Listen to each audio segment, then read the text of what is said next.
시청자 여러분 안녕하십니까? 안부남 이충현입니다. 안전한 등산법을 위한 정보를 드리기 위해서 오늘 프로그램 준비를 했고요. 도움 말씀 주실 분 함께하고 있습니다. 직접 소개 부탁드립니다. 예, 안녕하세요. 네, 국립공원관리공단 계룡산 국립공원 사무소에서 재난안전 구조 업무 맡고 있는 오성균 주임입니다. 반갑습니다. 반갑습니다. 최근 몇 년 동안도 이 가을 시즌에 사고가 좀 많이 발생된다 얘기를 합니다. 실제로 어떻습니까? 가을철이 날씨가 좋지 않습니까? 완전 여기 좋죠. 산행하기 엄청 좋은 날씨예요. 여기가. 네. 그러다 보니까 무리하게 산행을 하시다가 근육경련이라든가 예. 쉽게 얘기하면 쥐입니다, 쥐. 아! 예, 쥐가 나서 네. 그걸로 인해서 구조 요청을 하신 경우가 있고요. 무리한 산행하다가 더 위험한 건 심장 관련 네. 문제가 발생했을 때입니다. 아. 그래서 이제 문제가 발생하면 뭐 심장 관련 뭐 돌연사를 할 수 있다거나 예. 뭐 심정지 같은 상황이 발생할 수도 있으니까 예. 무리한 산행은 절대 하시면 안 되고 절대 안 돼요. 낙엽으로 인한 미끄러짐으로 발목을 접질린다거나 아하. 아니면 넘어져서 뭐 찰과상이나 타박상을 입는 그런 네. 부상들이 있겠습니다. 그러면 여기서 그런 안전사고를 예방하기 위해선 용품도 잘 챙겨서 아유, 산행을 해야 되는 거 아니겠습니까? 그럼요, 당연하죠. 어떻게 챙겨야 되는 겁니까? 처음으로 얘기할 게 제가 여기 내려놓지 않았는데 지금 제가 메고 있는 배낭입니다, 배낭. 뒤로 넘어졌을 때 배낭이 먼저 닿으면서 머리가 먼저 땅에 닿는 거를 막는 거죠. 뒤로 떨어졌을 때. 이렇게 쓱 밀려서 올라가 이렇게 되니까. 예, 배낭 맨 것 자체로도 체온을 굉장히 유지할 수 있다. 항상 등산이라는 거는 그 가는 코스와 시간에 맞게 네. 준비를 해야 돼요.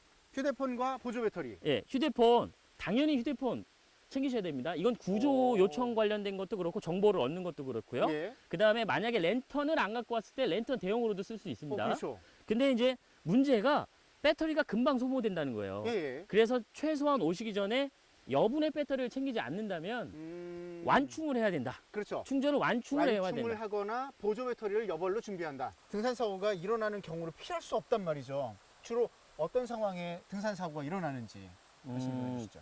가을철 같은 경우에 가장 흔한 거는 미끄러짐입니다. 낙엽에 미끄러짐. 의한 미끄러짐. 네. 예, 그래서 미끄러짐을 방지하기 위해서는 기본적으로 하산을 할 때 가능하면 좀 낙엽을 많이 쌓이는 낙엽은 좀 덜 밟으시고 네. 가을에는 비가 좀 덜 내리기 때문에 네. 돌들은 여기 이렇게 돌들이 이렇게 잘 말라 있어요. 다 말라 있어요, 여기 완전히? 보시면 이렇게 말라 있어요. 아. 그래서 좀 마른 쪽을 밟아주시는 게 오히려 마찰력이 강해서 안 미끄러질 안전하다. 수 있고요. 예. 여기 등산용품들 쫙 얘기했는데 네. 요게 마지막 등산용품이라고 할 수 있어요. 등산화. 제가 일반인들한테 질문 받으면 네. 등산할 때 진짜 이것만은 가져가야 되는 게 몇 개 있느냐라고 물어본다면 네. 1번이 등산화입니다. 가을철에 벌에 쏘이시는 경우가 가끔 있어요. 말벌은 기본적으로 검정색을 좋아해요. 그렇습니까? 그러니까 검정색이 보이면 네. 검정색이 나는 그런 동물이라든가 이런 게 있으면 거기로 달려드는 거죠. 네. 그래서 기본적으로 모자를 써주시면 좋고 당연히 색깔 모자. 검정색 쪽은 안 되고 흰색을 밝은 거. 제일 싫어하거든요. 흰색을. 그러니까 밝은색 쪽으로 하시는 게 그래도 저 정도면 괜찮은 것 같습니다. 그래서 빨리 도망가는 게 핵심입니다. 뭐 손 이거 다 필요 없습니까? 아니, 이거? 정말 얼굴 달려들면 뭐 필요는 한데 네. 일단은 빠르게 도망가는 게 말벌에 더 안 쏘일 확률이 높으니까 예. 빠르게 그것을 피하는 게 좋죠. 신속하게 현장을 벗어나라. 가을 산행에서 지켜야 될 안전 수칙이 또 있을 겁니다. 여러 가지가 있겠지만 대표적인 거 뭐가 있을까요? 여벌의 옷, 네. 자켓 이거는 기본적으로 챙겨주셨으면 좋겠고요. 가을철에 무리한 산행 때문에 사고가 많이 난다고 했잖아요. 그렇죠. 그래서 몸을 풀어주는 워밍업, 그러니까 몸을 풀어주는 스트레칭과 스트레칭. 워밍업이 필요해요. 하산할 때 미끄러짐을 방지하기 위한 등산 스틱, 이런 거는 꼭 챙기셨으면 이것도 좋겠습니다. 잘 드는 방법이 있다면서요? 등산 스틱을 딱 이렇게 딱 놨을 때, 네. 이게 약간은 제 몸보다 높은 것 같은데, 네. 요렇게 팔이 네. 직각이 됐을 때, 직각. 스틱을 이렇게 놨을 때 팔이 직각이 되는 거죠. 자, 요게 직각이 돼야 되는 거예요. 네. 요 각이. 예, 그 높이, 그때 이 높이가 적정한 높이입니다. 가장 많이 스틱을 써야 되는 내려오는 경우에, 예. 그러면 어떻게 해야 되냐? 길이는 네. 지금 이 상태로 내려오면요. 예. 이 상태로 내려옵니다. 자, 이렇게 내려오면 이렇게 되니까 몸이 앞으로 쏠려요. 그렇죠. 그러면 상식적인 선에서도 길이를 늘려야겠죠. 늘려야죠. 네. 그럼 길이를 얼마나 늘려야 되느냐?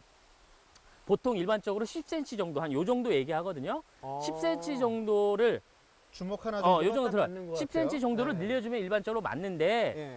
산이라는 게 내가 이제 내려가면 무조건 내려가기만 하는 게 아니거든요. 그렇죠. 내려갔다 약간 올라갔다 내려갔다 예. 올라갔다. 이게, 그럼 그때마다 내렸다, 이게 죽었다, 이게 얼마나 힘들어요. 예. 그래서 팁입니다. 길이를 늘려야 되거나 이럴 때는 네. 그립법이죠. 잡는 법을 네. 이렇게 잡는데 네. 요거를 요렇게 한번 잡아보는 거죠. 아, 위로. 위로 잡아보는 거예요. 그러니까 그립을 이렇게 잡다가 위쪽으로 잡아서 그 필요한 부분에서는 이렇게 한번 써보는 거죠. 그러면 약 한 5cm 정도의 효과가 발생해요. 아, 그렇군요. 당분 말씀 좀 해주시죠. 근데 가을에는 낙엽이 많이 쌓여있고 건조해서 산불 조심을 해야 되거든요. 그래서 네. 국립공원 뭐 아시겠지만 국립공원뿐만 아니라 일반적인 산에서 모두 인암 물질을 소지해서 들어가는 것 자체가 금지되어 있습니다. 갖고 가는 것 자체가요.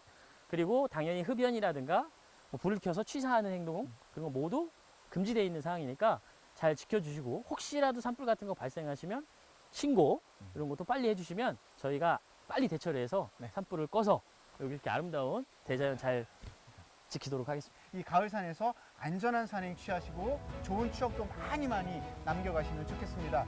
계룡산 국립공원에서 함께 해드린 안전을 부탁해 오늘 여기까지입니다. 같이 인사드릴게요. 안부